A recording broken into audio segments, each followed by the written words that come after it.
Meet Avery, a teacher.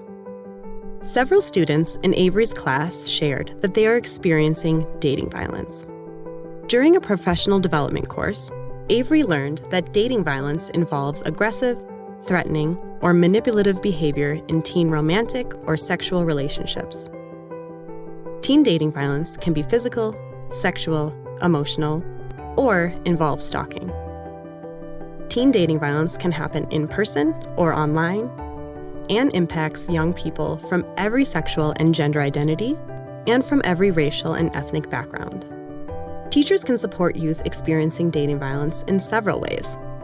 This video will focus on how you can support your students by learning about biases and how they play an important role in preventing teen dating violence. Sadly, what Avery's students are going through isn't unusual. 1 in 3 adolescents in Canada experiences teen dating violence, which is more than the number of teens who engage in binge drinking. Teen dating violence can negatively impact every area of teens' lives. Using what he learned in his professional development, Avery responded to the students' disclosures of dating violence well. He listened non-judgmentally, validated their experiences, and provided resources. But he wonders if he can do anything to keep dating violence from happening to his students in the first place. That night, Avery decided to research teen dating violence prevention.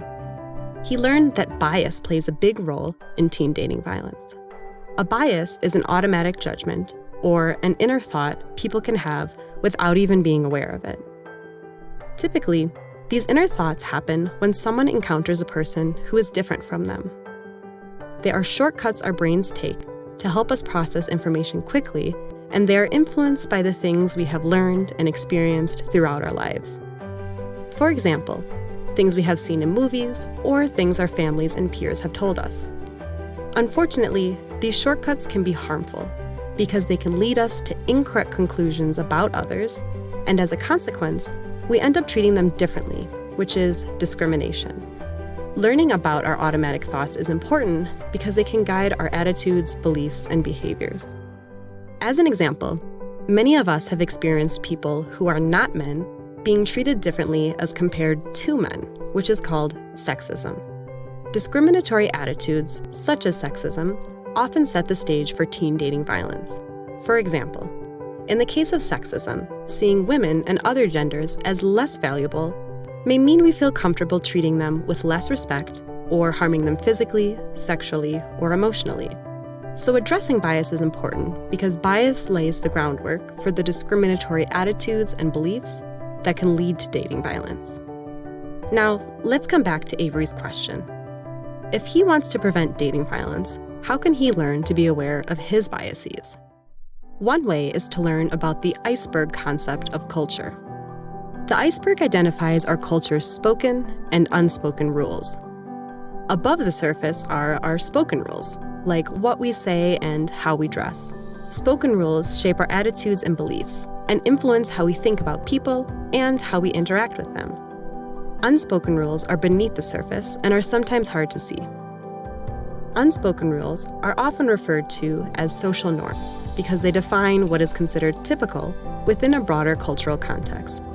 However, just because it is considered typical does not mean it is useful or helpful for supporting healthy relationships, as in the case of teen dating violence. Remember, we learn these norms or cultural rules through interacting with family, friends, and in our communities over our lifetime.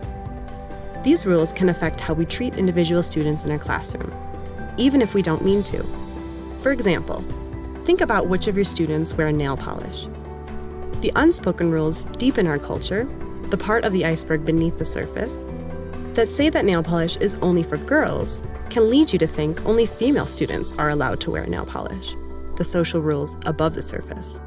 But the idea that only girls should wear nail polish is by no means universal and can lead to harm for students who choose to break this norm, such as boys or gender-diverse students who wear nail polish. Even though we may think that the way we understand nail polish is typical, if we do not understand the source of this belief and address it within ourselves and our classrooms, we can cause harm to students who do not follow this rule. In other words, when teachers haven't reflected on their biases, they may unintentionally pass on harmful attitudes to their students, creating a classroom environment where discrimination can occur and is left unquestioned. Avery now realizes how important it is that he works on unlearning the social and cultural rules that can lead to harm against the students he works with. If he is able to do this, he can work to prevent these harmful attitudes from being passed on to the students in his classroom. Avery is now challenging the school's dress code, which says girls can't wear tops with spaghetti straps, as he realizes that this dress code comes from inaccurate cultural rules that say girls can be distracting to boys, and that it is the girls' responsibility to fix this. In turn, students realize that they need to treat each other with equal respect in the classroom, and that all genders are deserving of making their own choices, and therefore deserving of equal care.